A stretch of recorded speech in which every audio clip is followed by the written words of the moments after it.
इतना बड़ा जन सैलाब, जन समुदाय किसी एक पंथ को मानता है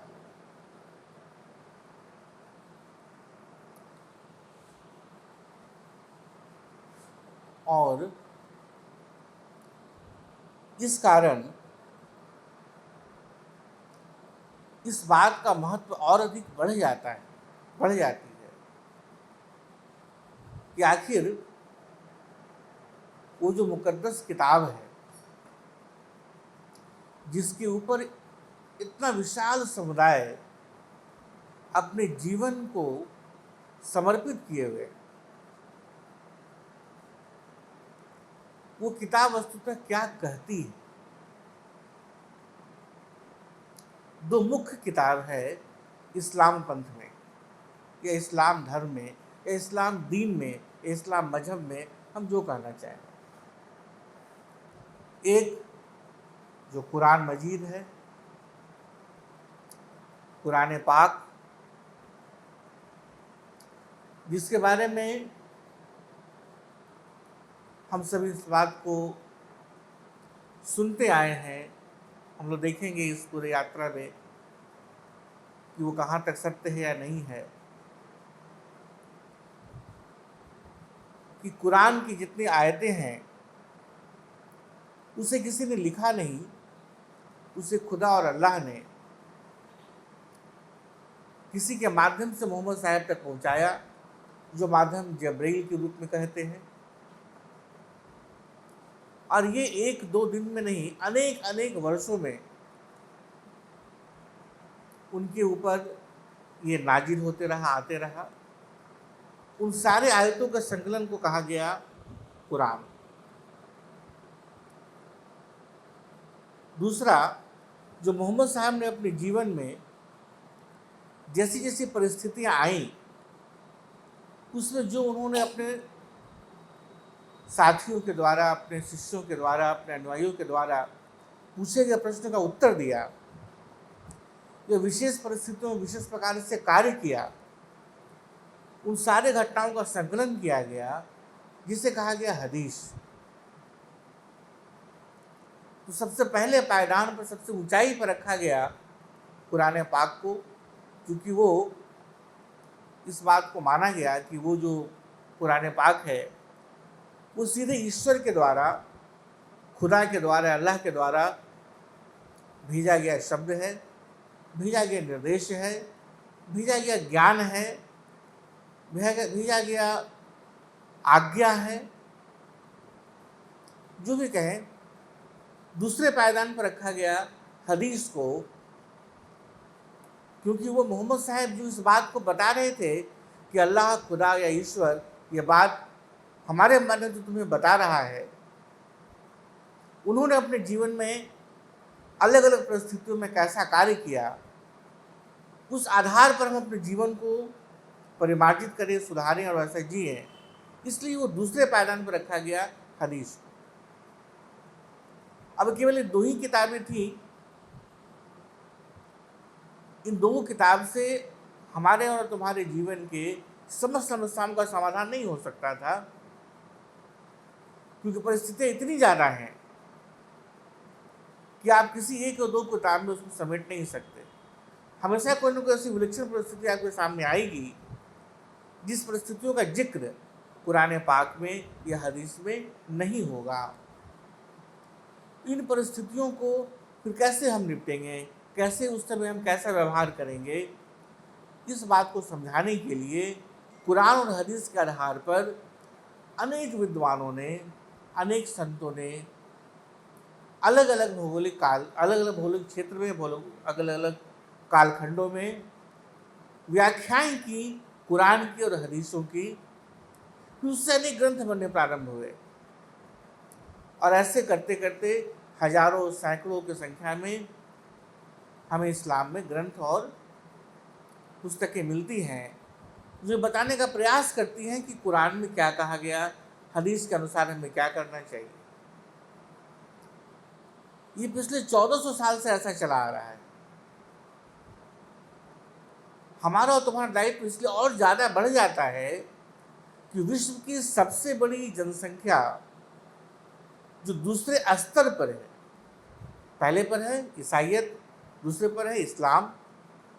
और जैसा कि अभी इस्लाम पंथ के लोग और हम लोग सब लोग दावा सुनते हैं और करते हैं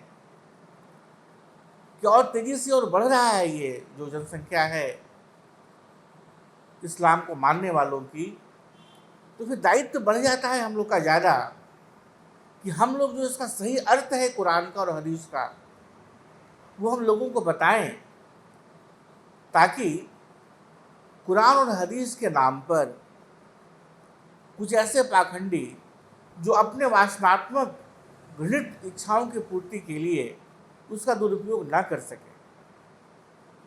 क्योंकि ये तो निश्चित है कि बिना उसको पढ़े भी हम और आप तुम सभी लोग इस पर राजी होंगे कि कुरान ऐसा कभी नहीं कहता होगा कि आप आतंकवादी बन जाओ। कुरान ऐसा कभी नहीं कहता होगा कि आप और हम किसी दूसरे को तकलीफ दें। हदीस कभी नहीं ऐसा कहता होगा कि हम जो हमारे विचारों से सहमत ना हो उनकी हम हत्या कर दें या उनको हम मार दें। ये तमाम जितनी निषेधात्मक और बुरी बातें हैं ये नहीं हो सकती हैं किसी भी धर्म ग्रंथ में। ये हम लोग बिना कुरान और हदीस को पढ़े, बिना किसी धर्म ग्रंथ को पढ़े इसकी घोषणा कर सकते हैं। तो फिर ऐसा क्या है कि हम ऐसे लोग जो ऐसा कार्य कर रहे हैं उसको इससे जोड़ करके देखने लगते हैं? इसका कारण इतना ही है कि कुछ ऐसे जरूर लोग हैं हमारे और तुम्हारे साथ शामिल जो अपने वासना की पूर्ति के लिए, अपने किसी घृणित विचारों की पूर्ति के लिए, अपने किसी सत्यालोलुपता को पूरा करने के लिए, अपने किसी और दूसरी प्रकार की भौतिक और इस जागतिक जगत की इच्छा को पूरा करने के लिए अपनी व्याख्या थोप रहे हैं कुरान के ऊपर, अपनी व्याख्या थोप रहे हैं हदीस के ऊपर। उसमें से चुनते हैं क्या है ऐसा जिसके समर्थन में, जिसको हम अपने समर्थन में ला सकें कि कुरान ऐसा कहता है। कुरान ऐसा नहीं कहता होगा। जरूर उनकी वासनाएं हैं जो ऐसा कुरान से इस बात को कहलवाना चाहती है। तो हम एक प्रखर विद्यार्थी की तरह, एक प्रखर शिष्य की तरह इस बात को देखने का प्रयास करेंगे इन 7-8 दिनों में कि वास्तव में कुरान में क्या कुछ ऐसी बातें हैं जो समाज को गलत दिशा दे सके, या फिर ये भ्रम उन लोग के द्वारा फैलाया गया है जिन्होंने कभी दीन को समझा ही नहीं, जिन्होंने कभी इस्लाम को समझा ही नहीं और ऐसी गलत व्याख्या की इस्लाम की कि आज हम लोग सब बहुत दुख के साथ कहते हैं कि नहीं, इसके तो भाई बहुत जितने भी अपराधी हैं, आतंकवादी हैं, सब इसी से जन्म ले रहे हैं। वास्तव में इससे कोई जन्म नहीं ले रहे। जन्म ले रहे हैं किससे? जो ऐसे पाखंडी मौलवी हैं, जो ऐसे पाखंडी इसके व्याख्या करता है, जो ये कहना चाहते हैं कि तुम मेरी बात को मानो और अपनी बात को कुरान के ऊपर रख देते हैं। ये बहुत संवेदनशील विषय है, इसलिए प्रारंभ करने के पहले हम लोग इस बात को सहज रूप से समझ लें कि हम और तुम कोई भी जो यह अभूतपूर्व पवित्र किताब है कुरान और जो मोहम्मद साहिब की जीवनी है या उनकी जीवन चरित्र का वर्णन है जिसमें हदीस, उसके विरुद्ध नहीं है, न कभी हो सकते हैं। लेकिन जैसे गंगा का प्रवाह है जो पवित्र है और हमेशा से पवित्र रहेगा, हम तो उसके विरुद्ध नहीं जा सकते, उसकी कल्पना भी नहीं कर सकते। लेकिन कालांतर में अनेक अनेक वर्षों में हमें और तुम्हारे जैसे लोगों ने गंगा नदी में जो इतना पवित्र और पाक हुआ करती थी और अभी भी हैं, में गंदगी डालते चले गए कि आज गंगा इतनी दूषित हो गई कि कहीं कहीं पर ऐसी जगह है, ऐसा स्थान है गंगा नदी में, इसे पटना का क्षेत्र कहें और भी अनेक ऐसे स्थान हैं जहाँ का जल आप पी ही नहीं सकते, इतना दूषित हो चुका है। इसमें गंगा नदी का कोई दोष नहीं है। इसमें दोष किसका है? हमारा और आपका है कि हम लोगों ने उसमें गंदगी डाली और उसको इस योग्य नहीं रहने दिया जिस योग्य वो कभी था।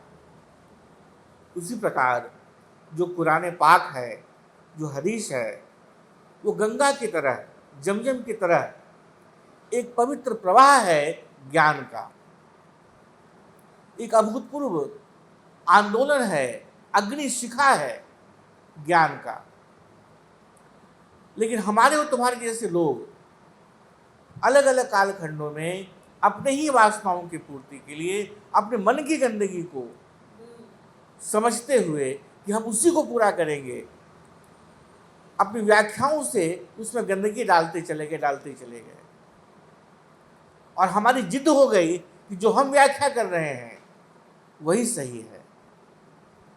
इस कारण जो ज्ञान का प्रवाह प्रारंभ किया गया था कुरान के द्वारा, जो ज्ञान का प्रवाह हदीस के द्वारा प्रारंभ किया गया था, वो आहिस्ता आहिस्ता धूमिल और दूषित होती चली गई। हमारा और तुम्हारा कर्तव्य है कि जैसे गंगा को पवित्र करने के लिए क्या करना है कि गंदगी का उसके अंदर हम प्रवेश ना होने दें और गंगा को बहने दें। बस ये दो काम हम यदि करते हैं तो गंगा साफ हो जाती है। उसी प्रकार यदि कुरान के गलत व्याख्याओं से, हदीस से गलत व्याख्याओं से जो आवरण उसके ऊपर बैठ गया है, जो गंदगी उसके ऊपर गलत व्याख्याकर्ताओं के द्वारा बैठा दिया गया है, यदि उसको हम हटा देते हैं तो फिर वो और भी पवित्र, जैसे पवित्र हुआ करती थी वैसी पुस्तिका हमारे सामने होगी और हमें वो मार्ग दिखाएगी जो मार्ग हजारों हजार साल से हमें दिखाया जाता रहा है महर्षियों पैगंबरों के द्वारा। तो हमारा उद्देश्य होगा ये देखना कि कुरान की कैसी गलत व्याख्या की गई है जिस कारण परेशानी है और उसकी सही व्याख्या क्या होनी चाहिए। अपने बौद्धिक पटल से विचार करके हम लोग 7-8 दिनों में उसको देखेंगे। ये गंभीर विषय है और संवेदनशील भी है, क्योंकि ध्यान रहे वो तमाम लोग जो कुरान की गलत व्याख्याओं को आधार बनाकर अपने वासनाओं की पूर्ति करते रहे हैं, अपने निस्वार्थ की पूर्ति करते रहे हैं, जो कुरान की गलत व्याख्या करके लोगों के बीच बंटवारा करते रहे हैं, लड़ाई लगवाते रहे, अशांति फैलाते रहे हैं, उन्हें सबसे अधिक तकलीफ इससे होने वाली है। और वो कहने वाले हैं कि ये व्याख्या कुरान की नहीं, ये गलत है, क्योंकि उनका जो उद्देश्य है कि समाज में बंटवारा, वो पूरा फिर नहीं होने लगेगा। और उस बात को फैला सकते हैं कि हम और तुम कुरान के विरुद्ध बोल रहे हैं।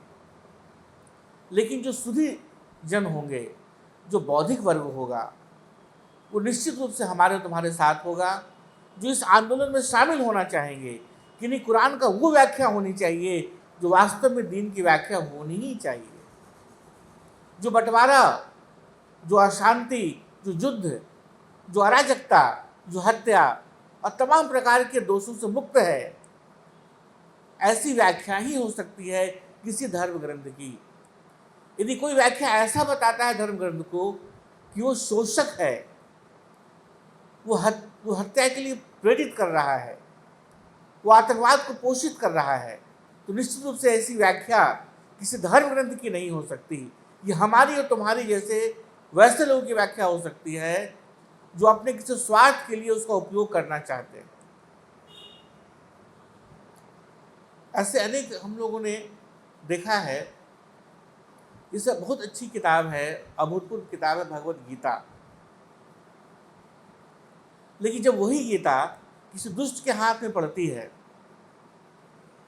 तो वो उसके जो श्लोक हैं उसका अनुवाद करता है कि जैसे आत्मा अपना वस्त्र बदलती है, उसे ही जैसे मनुष्य अपना वस्त्र बदलता है, वैसे आत्मा अपना शरीर बदलती है। अब कोई दुष्ट व्यक्ति इसको लेकर के क्या इसकी व्याख्या करेगा अपने लिए और हम लोग सबके लिए? वो सहज रूप से किसी की हत्या करता है और कहता है देखो हमने इस आत्मा का शरीर को बदल दिया। गीता किताब वही रह गई, लेकिन जैसे किसी दुष्ट के हाथ में पड़ी, उसने अपनी सुविधा के लिए उसकी व्याख्या को बदल दिया। ये कथा हम लोग देखते हैं कि जब कंस ने भगवान कृष्ण के पहले 7 देवकी के 7 जो संतान हुए वो जन्म लेते के साथ ही मार दिया।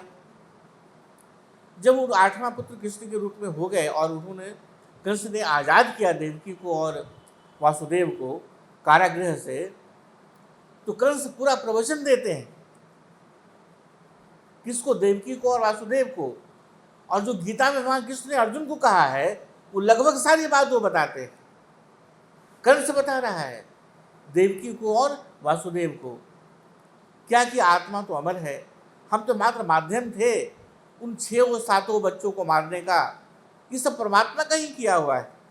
वही चाहता था कि उनकी ऐसी हत्या हो तो मेरे माध्यम से वो करवा लिया। सब तो निधि के हाथ में है, जो कुछ भी है सब पहले से नियत है, सब कुछ नियति के हाथ में है। सत्य वही रहा, सिद्धांत वही रहा, लेकिन जैसे ही व्यक्ति के हाथ बदल गए, जिस व्यक्ति के हाथ में सिद्धांत गया वो अपने, यदि वो व्यक्ति स्वार्थी है, यदि वो व्यक्ति दुष्ट है, अपराधी है, तो उसका इस्तेमाल वो किस लिए करने लगा? अपने स्वार्थ की पूर्ति के लिए करने लगा। ऐसी घटनाएं कुरान के साथ भी घटी है, ऐसी घटनाएं हदीस के साथ भी घटी है कि ऐसे लोग के हाथ में वो कभी कभी पड़ गया जो अपने स्वार्थ की पूर्ति के लिए उसका इस्तेमाल करने लगे। इससे बेचारे कुरान की क्या गलती है? इससे बेचारे हदीस की क्या गलती है?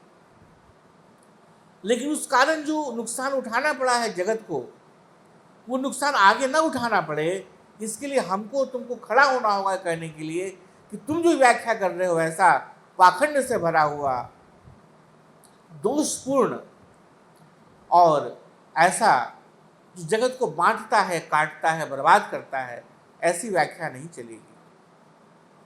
क्योंकि जो सिद्धांत है अध्यात्म का उससे ये मैच नहीं करता, उसके सामने ये खड़ा नहीं होता।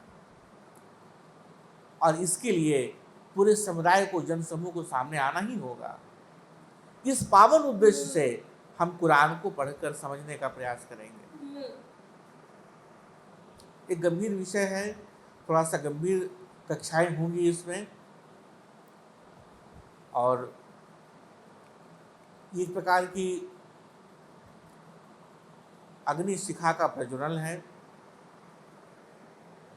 तुम लोग सब लोग एक अलग अलग दीपक की तरह अपने अंदर इस ज्ञान को जलाओगे, और जैसे एक दीपक से हजारों हजार दीपक जलते हैं, वैसे इस संकल्प के साथ इस एक दीपक को अपने अंदर लेकर के, संभाल करके, तुम अपने ही जैसे इस समझ को, जिस समझ को हम लोग धीरे धीरे इस विकसित करेंगे कुरान और हदीस को लेकर के, तुम जितनी ज़्यादा संख्या में हो सके लोगों से संपर्क करते हुए उन्हें इसके सही मर्म को बताओ, ताकि हमारे जगत और बेहतर जगह हो सके रहने और जीने के लिए, ताकि कट्टरपंथियों का, उन लोगों का धीरे धीरे प्रभाव कम होना शुरू हो जिन लोगों ने कुरान की ऐसी गलत व्याख्या करके जगत को बहुत त्राण दिया है, बहुत परिताप दिया है, बहुत प्रताड़ना दी है। और वक्त आ गया है कि हम लोग विचार करके कुरान का जो सही अर्थ होना चाहिए, जो सही अर्थ है सही में, उसे जगत के सामने हम लोग रखें। तो इसको हम लोग आज प्रारंभ करते हैं इस शिविर का। शाश्वत, तो हम लोग सभी को शाश्वत और अनंत सुख चाहिए,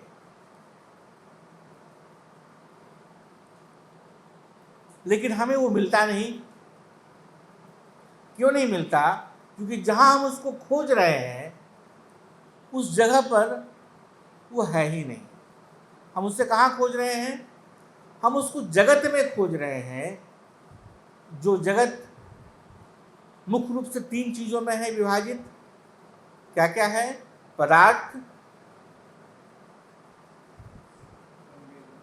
संवेदना और धारणा। तो पदार्थ, संवेदना और धारणा में हम खोज रहे हैं, क्या क्या होकर खोज रहे हैं? गोचर करता होकर, भावना करता होकर और चिंतन करता होकर। कौन खोज रहा है? काया, मन और बुद्धि खोज रही है। काया, मन, बुद्धि भी परिवर्तनशील है। क्योंकि वो परिवर्तनशील है इसलिए गोचर करता, भावना करता और चिंतन करता वही परिवर्तनशील है। फिर पदार्थ और संवेदना और धारणा यही परिवर्तनशील है। क्योंकि सबका सब परिवर्तनशील है तो यहाँ शाश्वत और अनंत सुख हमें नहीं मिल सकता, ये हम लोगों ने समझ लिया था। जब वो नहीं मिल सकता वहां, तो फिर क्या उसकी प्राप्ति नहीं होगी? नहीं, उसकी प्राप्ति होगी। तो फिर कैसे उसकी प्राप्ति होगी? इसके लिए जब चिंतन प्रारंभ किया गया वैज्ञानिकों के द्वारा, तो उन्होंने देखा कि जिसे हम सुख कहते हैं वो वास्तव में जो मन का प्रवाह है, विचार का प्रवाह है, उसका न्यूनतम हो जाना है। उन्होंने प्रयोग करके देखा ये कुछ वासना, कुछ इच्छाएं हमारे मन के अंदर चल रही है, जैसे उसको हम पूरा करते हैं मन शांत हो जाता है और मन की उस शांत अवस्था को हम सुख कहते हैं। अर्थात यदि हम अपने विषय में बात करना आरंभ करें, जगत को हटा दें और ये सोचें कि हमें सुख कैसे चाहिए, तो हमारी तकनीक क्या होगी कि अपने मन के विचारों को हम कितना कम कर सकते हैं, कितनी ज़्यादा उसकी संख्या कम हो सकती है, कितना अच्छा उसमें गुण हो सकता है, कितनी अच्छी उसकी दिशा हो सकती है, यही हमारे सुख का कारण बनेगा। ये मूलभूत सिद्धांत हमारे अध्यात्म का आया। यदि हमारे मन के अंदर विचार नहीं रहेगा, विचार शून्य हो जाएगा हमारा मन, तो फिर हम अनंत सुख में प्रवेश कर जाएंगे। इस सिद्धांत को हम लोगों ने समझा। ध्यान रहे, थ्योरी एक अलग चीज है और प्रैक्टिकल उसका अलग चीज है। हम लोग जानते हैं कि बिजली का आविष्कार, की बिजली ऐसी उत्पत्ति हो सकती है, बहुत पहले हो चुका था, लेकिन बल्ब के रूप में बिजली हमें प्रकाश देना आरंभ कब शुरू की? बिजली को सिद्धांतिक रूप से जान लेने के लगभग 100-200 साल के बाद। जैसे जब रेडियो का आविष्कार हुआ, उससे कितने साल के बाद तुम्हारे ये मोबाइल और बाकी सब चीज़ का आविष्कार हो सका। लेकिन सैद्धांतिक रूप से वैज्ञानिक जान चुके थे कि ऐसी वस्तु बनाई जा सकती है, ऐसा सिद्धांत बन चुका था,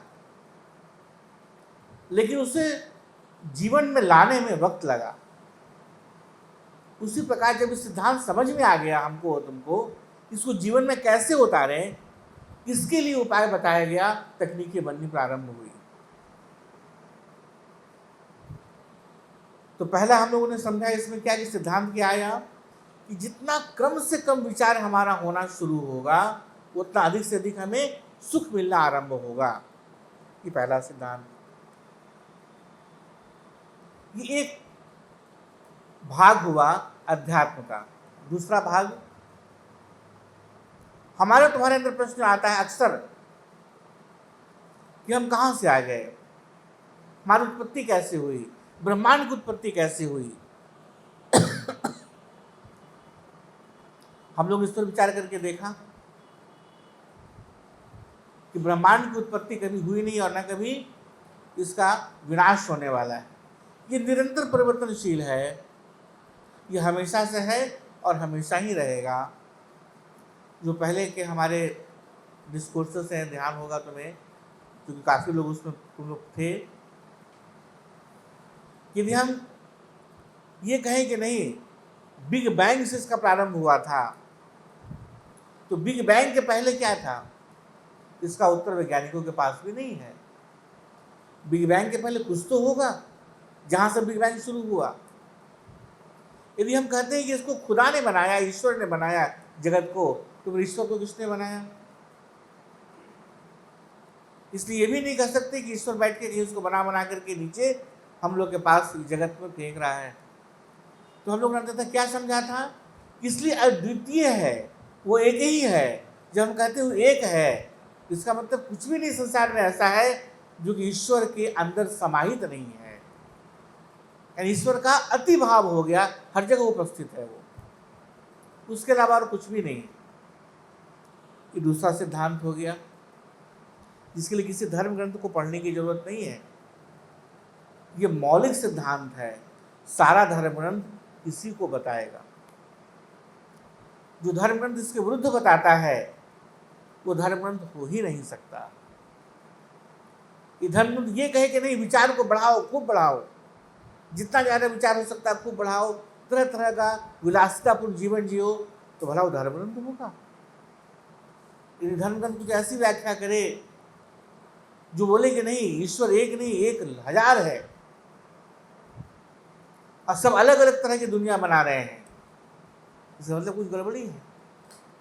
इससे गुरुत्वाकर्षण का सिद्धांत निकाला गया और किसी भौतिक शास्त्र की किताब में कहा जाए कि नहीं, गुरुत्वाकर्षण का सिद्धांत यह है कि सूर्य जो है तो सब कुछ अपनी तरफ खींचता है और पृथ्वी के केंद्र में कोई ऐसा गुरुत्वाकर्षण नहीं है कि सब कुछ अपनी तरफ खींचती। तो लोग कहेंगे भाई प्रयोग करके दिखाओ, ऐसा है क्या? तो प्रयोग की बात नहीं, हम कह नहीं सकते, इसी को मान लो।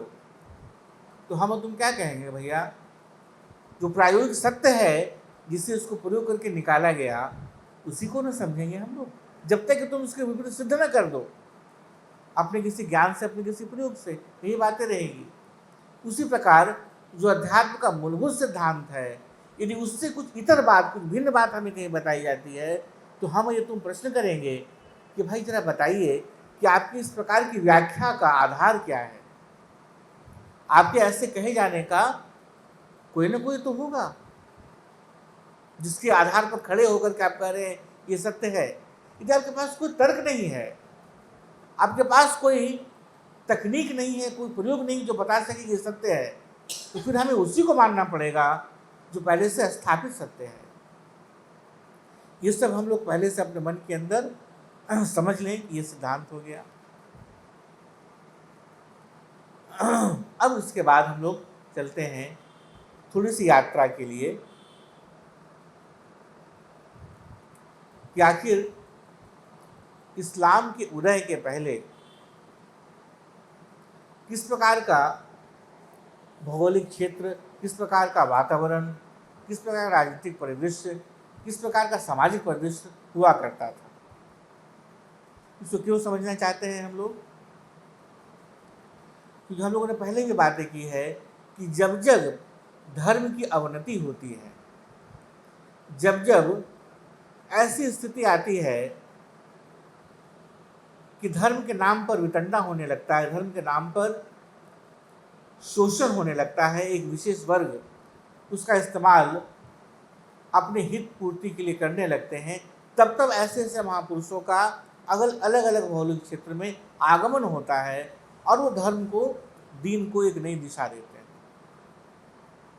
ये हजारों साल से होते रहा है पृथ्वी में, न केवल भारतवर्ष में बल्कि भारत के बाहर भी।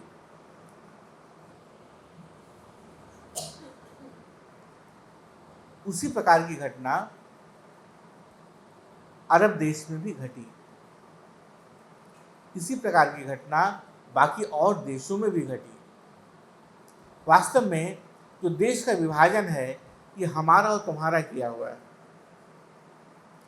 प्रकृति के देखे, जो प्रकृति है, जो ईश्वर है, ये जो जगत है, जो ब्रह्मांड है, उसके देखिए कहीं कोई बंटवारा नहीं है।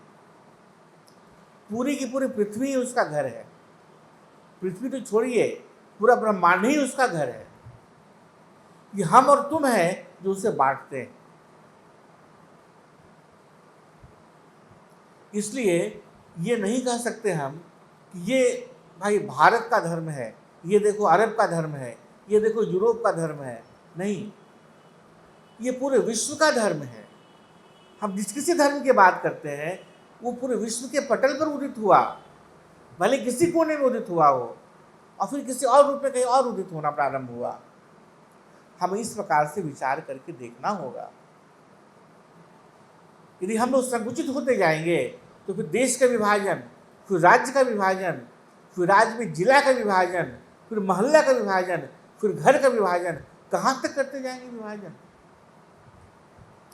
हमें इतना विशाल होना होगा कि घर से बाहर निकल कर मोहल्ला में, मोहल्ला से बाहर निकल कर जिला, देश और विश्व के लिए सोचना होगा। लेकिन ये भी महत्वपूर्ण है कि हमें इस बात की समझ रखनी होगी कि जिस प्रकार से हम अपने आप को बचाते रहे हैं, वैसे अपने परिवार को बचाएं, और परिवार को बचाते हुए हम मोहल्ला को बचाएं, मोहल्ला को बचाते हुए जिला को बचाएं, जिला को बचाते हुए राज्य और फिर देश और तब विश्व को बचाएं। कि ऐसा ना हो कि हम बहुत ज़्यादा विशाल हृदय के हो जाएं, तो फिर वही काम हमारे साथ होने लगेगा जो अतीत में हमारे पूर्वजों के गलतियों के कारण होता रहा। और ऐसी गलतियां केवल हमारे भौगोलिक क्षेत्र में नहीं हुई, बाकी जगह भी हुई।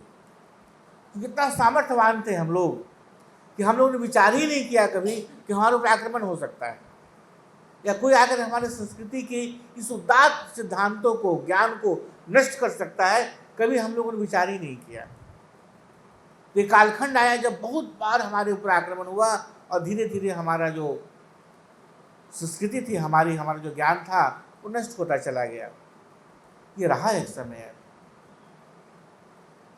फिर से उत्थान हुआ और हम लोग आज यहाँ तक पहुँचे। कुछ वैसा ही काम अरब देश में भी हुआ। हम लोग जिस सिद्धांत की बात कर रहे हैं, आध्यात्मिक सिद्धांत का, ये अपने पूरी गरिमा के साथ, पूरी ऊंचाई के साथ स्थापित था। इसलिए इस्लाम के जो सजग अध्येता हैं, इस्लाम के जो प्रबुद्ध विद्यार्थी हैं, वो ये कहते हैं कि इस्लाम 1400 साल पहले नहीं आया। इस्लाम एक बहुत लंबी परंपरा है, सनातन धर्म है। ये उस समय से है जब से पृथ्वी है, ये उस समय से है जब से ब्रह्मांड है। बीच में कुछ गड़बड़ियां हुई, उसे ठीक करने के लिए अलग अलग लोग आए। उसी क्रम में जो पुराना धर्म चला आ रहा था, जो सनातन धर्म चला आ रहा था, जिसमें कुछ कुरीतियां, कुछ गलतियां, कुछ दूषित तत्व चले आए थे, उसे निकालने के लिए, ठीक करने के लिए एक महापुरुष का जन्म हुआ, जिसे हम मोहम्मद साहब कहते हैं। इसलिए मोहम्मद साहब ने कोई नया दीन नहीं दिया। जो दीन चला आ रहा था, जो धर्म चला आ रहा था पहले से, जो पूर्व स्थापित था, उसके अंदर जो कुछ गलतियां, कुछ दोष, कुछ आ गए थे, उससे उन्होंने उसे केवल बाहर निकाला।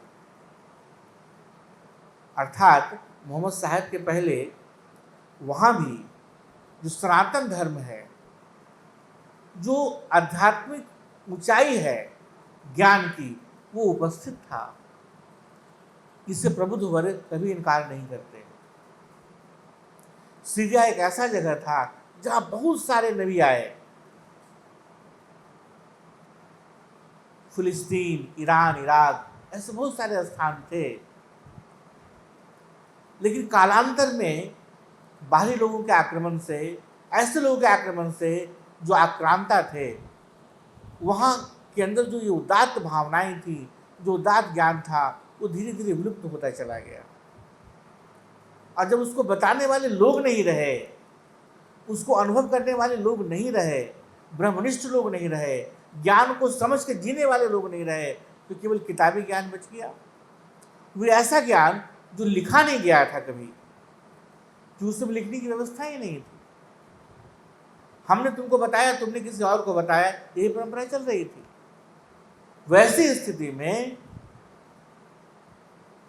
जब वैसे लोगों की हत्या होती चले गई, नष्ट होते चले गए, जिनके पास ये ज्ञान था, तो जो बहुत कम जानने वाले लोग थे, वो अल्पज्ञानी लोग अपने ही उदर पूर्ति के लिए, अपने स्वार्थ पूर्ति के लिए अजीब अजीब की व्याख्या करके जो कालक्रम में अध्यात्म की ऊंचाई से उस वातावरण को, उस भौगोलिक क्षेत्र को ज्ञान के रूप में नीचे लाना प्रारंभ कर दिया।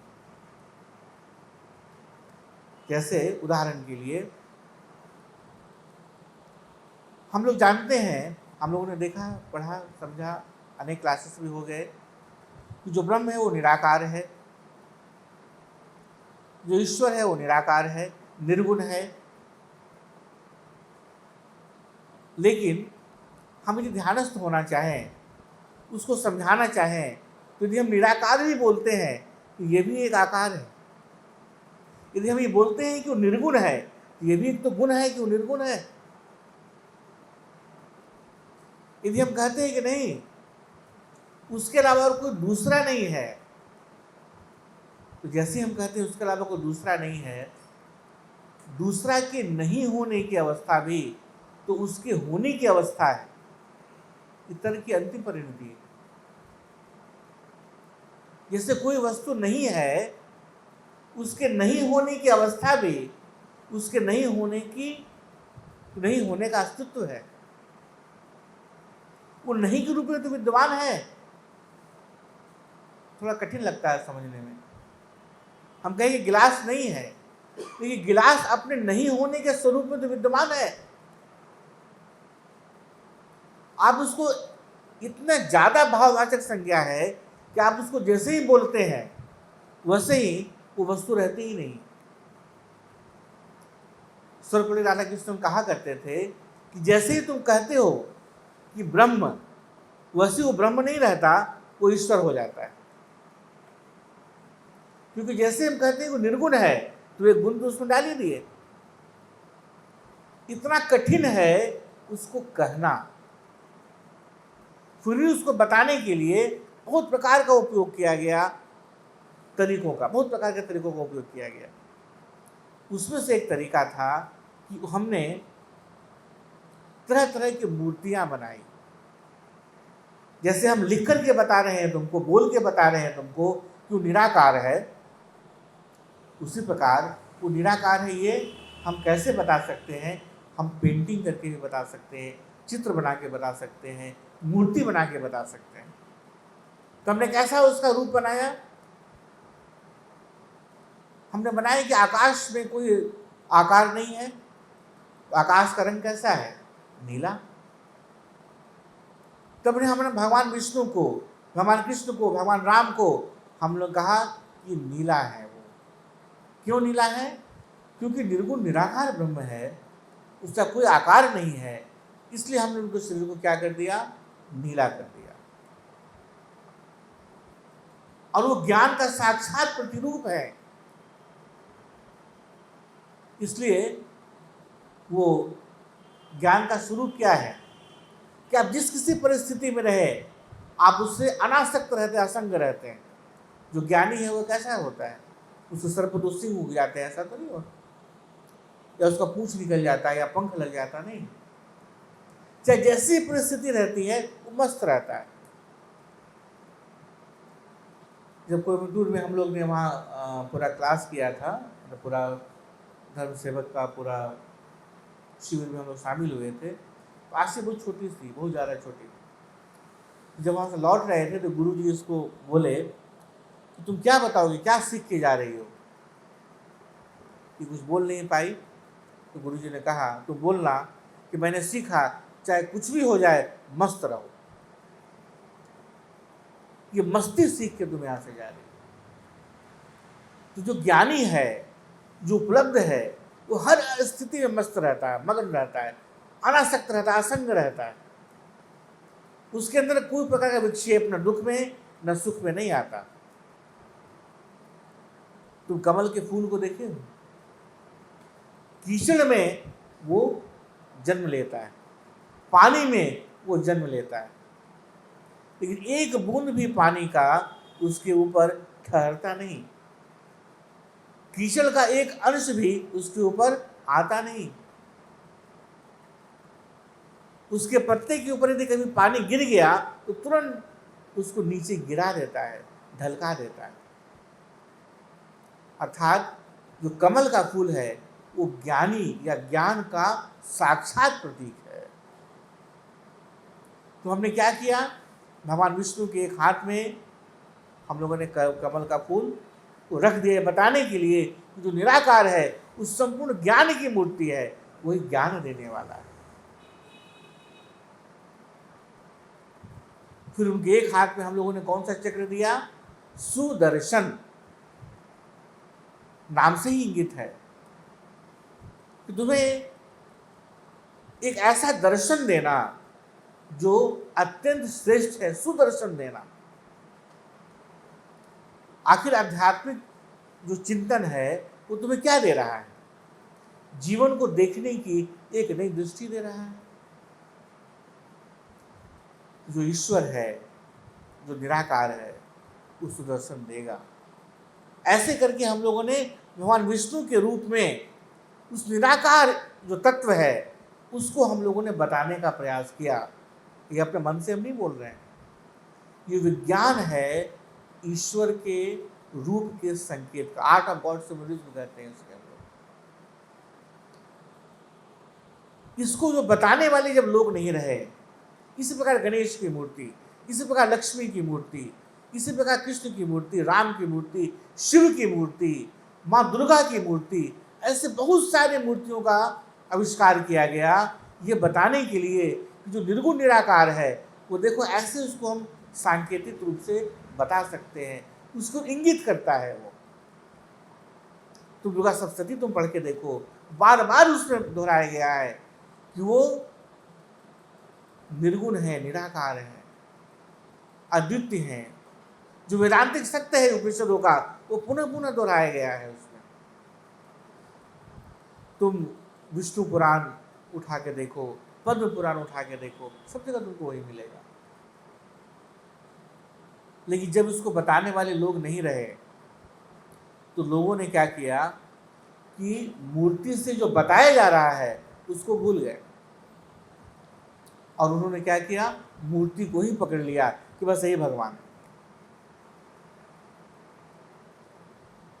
जैसे कि कोई तुमसे पूछे कि बताओ चंद्रमा किधर है, और तुम हाथ से इशारा को चंद्रमा देखो उस तरफ है, आकाश की तरफ, और कोई आकाश की तरफ देखे नहीं, तुम्हारे हाथ को पकड़ के कहेंगे बस बस यही चंद्रमा है, क्योंकि भाई इशारा है ये चंद्रमा की ओर का, मेरा हाथ चंद्रमा नहीं हो सकता।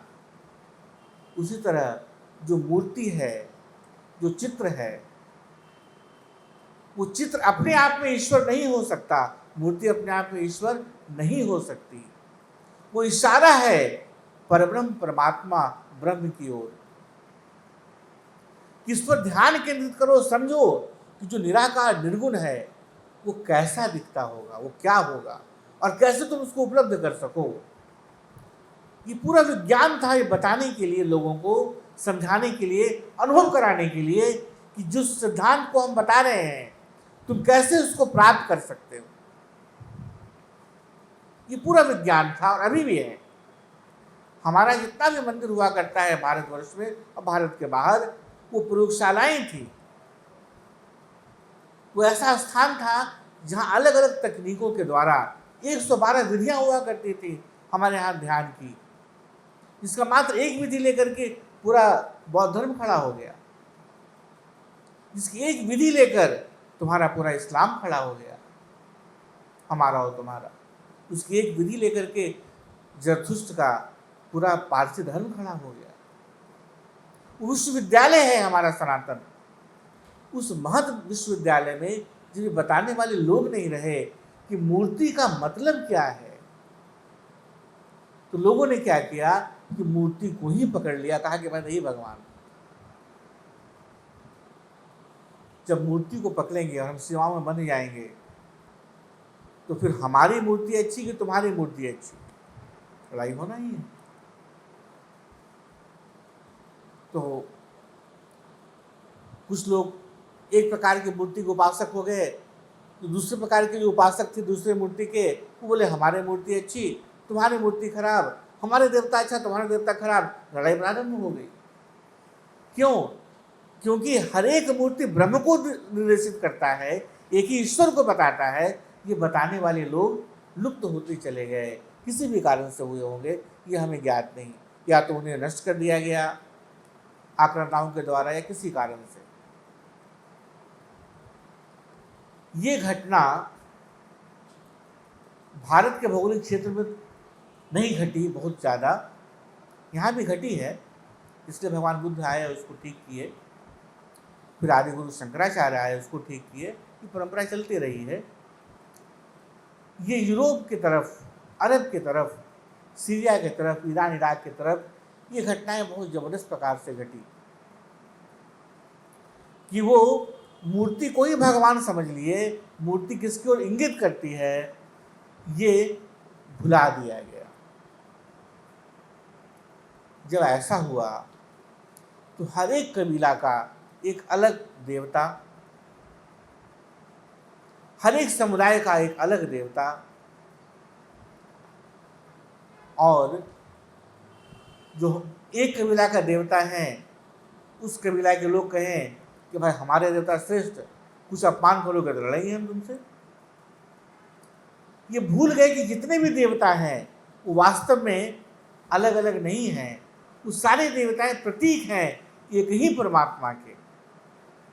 एक ही परमात्मा अलग अलग रूप में अव्यक्त हो रहा है, जैसी जगत सब कुछ परमात्मा के ही रूप में प्रकट हो रहा है। ये भी लोग भूल गए कि वास्तव में परमात्मा जो रचना करता है वो हमारे तुम्हारे जैसे रचयिता नहीं है। जैसे हम और तुम बनाते हैं गिलास, हम और तुम बनाते हैं कपड़ा, हम और तुम मिलके बनाते हैं खाना, उस प्रकार से भगवान बैठ के खाना नहीं बना रहा है ब्रह्मांड को। उस बात को भी भूल गए और हर व्यक्ति अपने देवता को कहने लगा कि बस यही है जो ऊपर से बना बना के सब कुछ नीचे भेज रहा है। और तमाम प्रकार की कुरीतियाँ जो आज भी कहीं कहीं हमें देखने की मिलती है कि हमारा भगवान कैसे खुश होगा, तो बलि दे दो। बलि दे दो मतलब कि जानवर लाओ काट दो, या और प्रकार का अंधविश्वास। जैसे ही तुम्हारा मन का पतन होने लगता है और तुम सहज रूप से ऐसे बातों को मानने लगते हो, तो फिर तुम अंधविश्वास के घनघोर जंगल में फंस जाते हो। तुम जैसे सबसे पहले इस बात को मान लिए कि मूर्ति ही भगवान है, वैसे ही तुम्हारा पतन प्रारंभ हो गया। अपनी बुद्धि को जागृत करना आवश्यक हो जाता है कि भाई ये मूर्ति भगवान नहीं हो सकता, ये मूर्ति संकेत कर रहा है ईश्वर की ओर। ऐसी भयंकर परिस्थिति उस पूरे भौगोलिक क्षेत्र में व्याप्त हो गई, जो क्षेत्र था तुम्हारे अरब का, सीरिया का, ईरान इराक का, इवन हम लोग कह सकते हैं जहाँ पर फिलिस्तीन है, ये सब सारी जगह पर इस प्रकार का वातावरण व्याप्त हो गया। और हजारों की संख्या में, सैकड़ों की संख्या में अलग अलग मूर्तियों का जन्म हुआ, लोगों ने बना दिया और हर एक बोलने लगे बस यही देवता हमारे हैं, यही देवता हमारे हैं। ऐसी परिस्थिति में उन्हें उस चीज़ से निजात दिलाने के लिए जो इसकी समझ रखते थे, उन महापुरुषों में से सबसे पहले महापुरुष जिन्होंने उसे ठीक करने के लिए प्रारंभ की यात्रा, उनका नाम था इब्राहिम। किसी के भी प्रारंभ कर रहे हैं आज, बहुत ज़्यादा गंभीर हो गया है, तो अभी हम लोग यहीं पे विराम देंगे। हम लोग अगली कक्षा से शुरू करेंगे कि आखिर इब्राहिम ने जो कैसे प्रारंभ किया इस बात को, क्या पक्ष था उनका, क्यों उन्हें आरंभ करना पड़ा। इब्राहिम से ही शुरू हुआ ये पूरा धर्म, जिसे ईसाइयत कहते हैं यहूदी लोग का। उसके बाद उसी से प्रारंभ हुआ तुम्हारा ईसा मसीह। इब्राहिम से शुरू हुआ यहूदी धर्म, उन्हीं की परंपरा में आ गया ईसा मसीह, जिससे शुरू हुआ ईसाई धर्म। फिर उसी परंपरा में आ गया है मोहम्मद साहब, जिससे शुरू हुआ इस्लाम। फिर इसी परंपरा में आ गया है जो कादियानी शुरू प्रारंभ हुआ। ऐसे करके चलना प्रारंभ हुआ। क्यों हुआ ऐसा और इसकी आवश्यकता क्यों पड़ी, ये हम लोग देखेंगे अगली कक्षा में। क्योंकि हुआ क्या है आज की, तुम लोग बहुत ज़्यादा ठीक से सो नहीं पाए हो आज, और थोड़ा सा गंभीर है। अभी एक आध दो क्लास गंभीर रहेगा, फिर हल्का हो जाएगा। क्योंकि थोड़ा सा बहुत इतना ज़्यादा तथ्य है ना, कि उन तथ्य को बहुत सरलता के साथ कैसे एक दो घंटा में निचोड़े, ये बहुत बड़ा टास्क है हम लोग सबके लिए। बहुत लंबी कहानी है, बहुत लंबा इतिहास है कि क्यों ऐसा किया गया। और मजे की बात है कि कर लेने के बाद भी सुधार हो गया पूरा, ये भी नहीं कह सकते। बेचारे इब्राहिम ने जो सोच के शुरू किया, कुछ दिन चला ठीक। मोहम्मद साहब ने कुछ सोच के शुरू किया, उनके जीवन काल तक चला ठीक। उसके बाद फिर ऐसे लोगों के हाथ में चला जाता है जिन्होंने परेशान कर दिया। जैसे बुद्ध जब थे तब की बात और थी, जब बुद्ध चले गए तो उन्हीं ग्रंथों में, जिन ग्रंथों की बात हम लोग कर रहे हैं, त्रिपिटक में ही मिलता है कि जो उनके प्रमुख शिष्य में थे, जब उन्हें मालूम पड़ा कि बुद्ध चले गए तो काफ़ी दुखी थे। उनमें जो नए नए लोग बौद्ध धर्म उस समय भिक्षु संघ में आए थे, उन लोग को उन्होंने बात करते सुना कि अच्छा हुआ बुद्ध चले गए। रोज़ सुबह शाम बताते रहते थे हमको क्या करना है क्या नहीं करना है। जब देखो सुबह सुबह उठा देते थे, ये करो रे, वो करो रे, ये मत करो रे, वो करो। अब कम से कम कहने वाला तो नहीं हमको ये ऐसे करो ऐसे नहीं करो, और वो स्वतंत्र हो गए। उन्होंने लिखा है कि मुझे इतनी तकलीफ हुई कि बोले कि नहीं, इसको तो अनुशासन में बांधना पड़ेगा। यदि ऐसे लोग के हाथ में बौद्ध धर्म चला गया तो नष्ट हो जाए। और तब सबसे पहला उन लोग का जो मीटिंग होता है राजगीर में, जैसे 500 बौद्ध भिक्षु आए और मिले, इसी क्योंकि सोचो कि वो नहीं किए होते उसके बाद में तो विघटन हुआ ही बौद्ध धर्म में। क्योंकि देखो कुछ भी जो बनता है जगत में उसका विघटन होना है, जिसकी उत्पत्ति हुई उसका विनाश होना है। कब होगा ये कहना मुश्किल, हो सकता है हजारों साल के बाद हो सकता है 2 दिन में हो जाए। उसी तरह बौद्ध धर्म जब बना बहुत अच्छा बनाया गया, लेकिन विघटन उसका असंभावित था। हर सिस्टम का विघटन होना ही होना है, उसको समाप्त होना ही होना है, चाहे कोई भी सिस्टम क्यों ना हो। उसी प्रकार जब मोहम्मद साहब जो कहना चाह रहे थे, जो कहे, तो उनके जीवन काल में तो वो खुद थे बताने के लिए। जब वो चले गए तो उनकी उसी बात को पूरी तरह से समझ गया हो कोई, ये नहीं कहा जा सकता। जिससे अभी हम प्रवचन दे रहे हैं, बता रहे हैं तुम लोग को, तो हम जो कहना चाह रहे हैं वही तुम समझ जाओगे, ये हम दावा नहीं कर सकते। हर व्यक्ति अलग अलग समझ रहा है। एक ही कक्षा में एक ही शिक्षक पढ़ाता है, लेकिन उसी के एक कक्षा में कोई IAS IPS बनता है और कोई चपरासी भी नहीं बन पाता है। शिक्षक एक ही रहता है, लेकिन लेने वाला पात्र कैसा है ये निर्भर करता है। उसी प्रकार मोहम्मद साहब ने जो कहा, उसको लेने वाले पात्रों के पास कितनी ताकत थी, उनके बात को समझने की बौद्धिक क्षमता कितनी थी, उस पर निर्भर करता था कि उसके आगे की यात्रा कैसी होगी।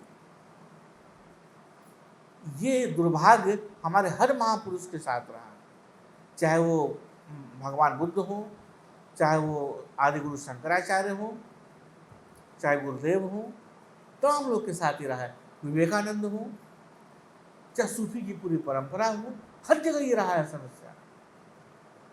इसलिए ये कहना मुश्किल है। इसी कारण मोहम्मद साहब के जाने के बाद अचानक लोग चले आए उनके पास कि भाई, क्योंकि साम्राज्य बना चुके थे, कि हम उसको आगे बढ़ाएंगे। और उसको आगे बढ़ाने के चक्कर में बहुत प्रकार का उन्होंने व्याख्या किया, जो व्याख्या अध्यात्म के प्रतिकूल था।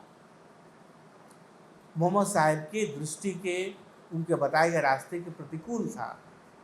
वही घातक रहा समष्टि के लिए। ऐसी ही घटना इब्राहिम के साथ भी घटी। उन्होंने जो बताया, उनके बाद के अनुयायियों बिल्कुल वही चीज़ किए, ये नहीं हो पाया। यही बात नूह, मूसा, तमाम लोगों के साथ भी घटित हुई, ईसा मसीह के साथ भी घटित हुई, मोहम्मद साहब के साथ भी घटित हुई।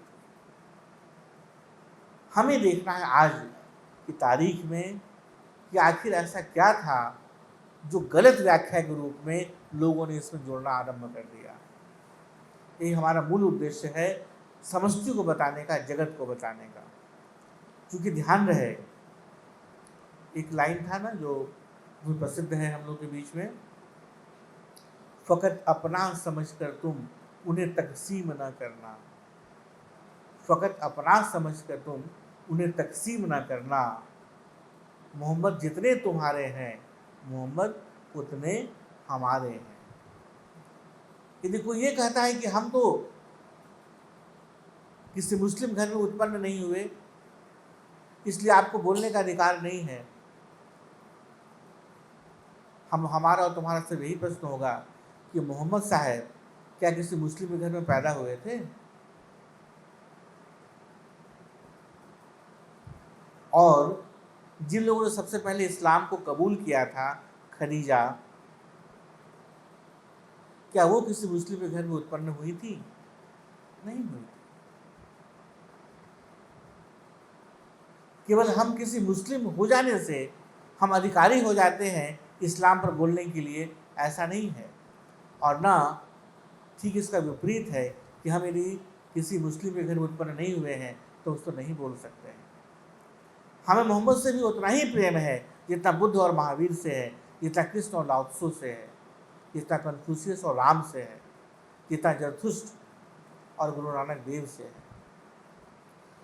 तमाम महापुरुष एक ही सत्य के उद्घाटन के लिए अलग अलग समय में प्रयासरत रहे हैं, और जो हम लोगों ने सीखा और जाना है इन्हीं से, उन्हीं को हम बताने का प्रयास कर रहे हैं।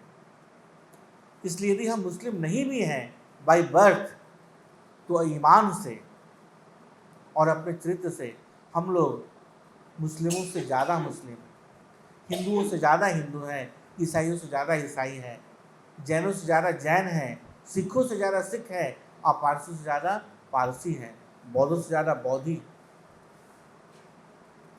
इसी ज्ञान को फैलाने के लिए हम लोगों ने इस संस्था का निर्माण किया है कि तुम बांटो नहीं, तुम जोड़ो, जुटो आपस में। एक ही सनातन धर्म को इन 6 लोगों ने 7 प्रकार से जगत में बांटा है।